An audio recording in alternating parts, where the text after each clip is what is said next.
Hey guys, Todd here with another video for you, and today I just wanted to go over this new iPhone 5's email scam and kind of talk a little bit about scams in general and these malware that's been happening with the Mac lately. It seems like since the Mac Defender malware virus, whatever you want to call it, has hit past couple weeks, it seems like there's been an onslaught of new malware and scams to look out for.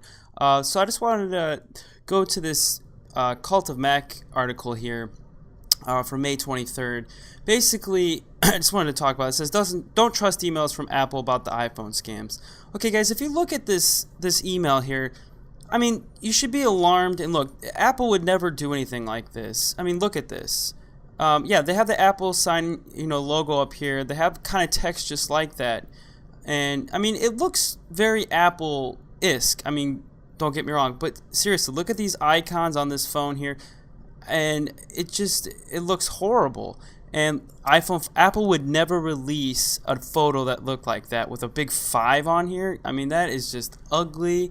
That's the ugliest thing I've ever seen. Apple would never do that. They don't design like that. Once you follow Apple for so long, I mean, this is basically going out for people that are maybe new to Apple or new to the Mac.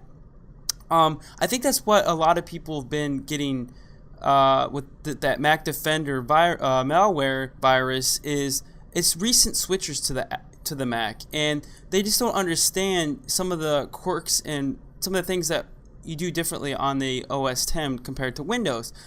You never get dialog boxes like that on the Mac, popping up telling you have a virus. Basically, if you go to a website and something automatically comes up on your screen here saying, would you like to download this application, and you didn't click any links, that should throw off red flags for you guys. That right there is telling you something's trying to take hold of my computer. And if that happens, always decline unless you know that you've clicked the link or you know what you're downloading. Don't ever, and I stress this, guys, I mean, you got to be smart when you're on the internet. Don't ever let anything take over your computer. Don't ever put your password in. Once you put your password in, you let that program execute and take over your computer, and that's how you get malware. So you got to be smart. Always think, before if anything comes up on your computer, read it. Don't just click cancel or anything. Make sure you read these things. But anyway, sorry to go on a little rant there, but it just frustrates me that the Mac, and we get all these bad raps that because all Mac users say that the Mac's pretty secure, and which it is a very secure platform. Yeah, market share is low, but I think it comes down to the user, and people that recently switch over from Windows to OS X, they don't understand OS X very much. I had problems too, just as much. But once you learn the operating system, I think these things will go away. But anyway. This is a little tidbit, but anyway, back to this scam here, this iPhone 5. Let's take a look at this. This is a big screenshot here, and I just want to point out some things here that can maybe give you a clue on how these things are fake. I mean, just look at this. This is supposed to be an email. If you've ever seen emails from Apple, they're just not designed like this. They're very clean, and the graphics and everything on them are very crisp and just very clean. You can tell Apple's design. Look at this Apple logo here. Apple would never do anything like that. Yeah, it's in the look at a new black era begins. Okay, first off, guys, read some of this text that you see in here. Apple, this is stupid. Introducing the iPhone that lets you do more than ever and do it amazingly faster. Okay, Apple would never make copy like that. Yes, they would throw in these buzzwords like this, but it's clever. Apple's very clever at their marketing. That's not clever. Introducing the iPhone that lets you do more than ever. That makes no sense. Okay, launch and switch between applications quickly. Bigger display, transparent mode, better cloud integration. Okay, it's all crap. Shoot, edit, and share video like never before. Okay, well, you've been able to shoot, edit video since iPhone 3GS. So first off, I don't think Apple would include this in the iPhone 5. It's never before. Slimmer, faster, sleeker. Okay, discover many more features that make iPhone 5GS the best iPhone yet. Okay, see, that should tick you off right there too. The iPhone 5GS with this little box around it, it would be the iPhone 5G. That's it. or the iPhone 5. Apple would never put a G. And look at this G. It just looks like crap. It looks like they took this text here and they just added this G, and then they found the S from the 3GS and put it there. See, these are the things you got to look for when you're looking at these scams. They're very easy to point out. You just got to read it and be very, very careful. The iPhone just turned black. Wow. This is crap right here. Also, and I'm going to say this right now, Apple is never going to put a keyboard on their iPhone. This is totally against Steve Jobs.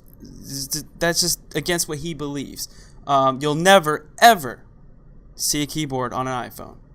If you might disagree, but I'll stick to that, period, until I see it, till the day Steve Jobs comes on that stage and on a keynote and shows it. But if they've never put a keyboard on it in 4 years, you're never going to see one. Sorry guys that I'm coming very hostile or off on this video, but you know, the Mac I'm very passionate about it, as you guys know, and it's just stupid things like this that get people into trouble, and it gives the Mac and OS X a bad name, and they think that us Mac users are stupid, and the only reason we fall for this stuff is because our market share is not up. I'll strictly believe this, and I always say this: there's no OS on this planet that's 100% secure. I think it boils down to users. The more informed users are, the more smart they are, and the more they look in things, we can prevent these things from happening and prove these people that say us Windows or us OS X users, we fall to this, and we just don't have viruses because of market share. So anyway, guys, I hope this helped you guys out. Trying to determine scams, because it's going a lot around. You know, we've had that Mac Defender thing going around. Now we have this iPhone 5 scam. But these are some things to look for when you get an email, and I hope I gave you some tips about other things to keep yourself safe online. Don't ever put in your password unless you know what you're installing. If you didn't put a physical disk in there, or you didn't download something from the App Store and it's asking for your password, I wouldn't put it in there. Click decline. You're not going to get in trouble. You're not going to break your computer. You'll never break your computer, okay, guys? Don't ever feel like you will. Anyway, I hope you guys enjoyed the video. I hope it's some use. Please feel free to leave your comments below. If you have any tips or other suggestions about avoiding these scams, or some things that I might have missed in this video, please leave it below. As always, guys, you can follow me up on Twitter. It's twitter.com/ToddKEdwards. Like I said in the last video or a couple videos, please follow me up on Twitter. You're really missing out on the conversation. I like to interact with people. I like to converse. I like to share ideas. Also, I take video ideas. So if you have anything you'd like me to see cover, you can shoot it over on Twitter. Well, if you're not a Twitter user, as always, you can email me at toddrecommends@gmail.com. And as always, guys, thanks for watching, thanks for viewing, thanks for the support. I can really see it. We're really starting to grow a community here, and it's really great. That's my goal. It's to be not always about me, but it's about the community. Well, until next time, guys.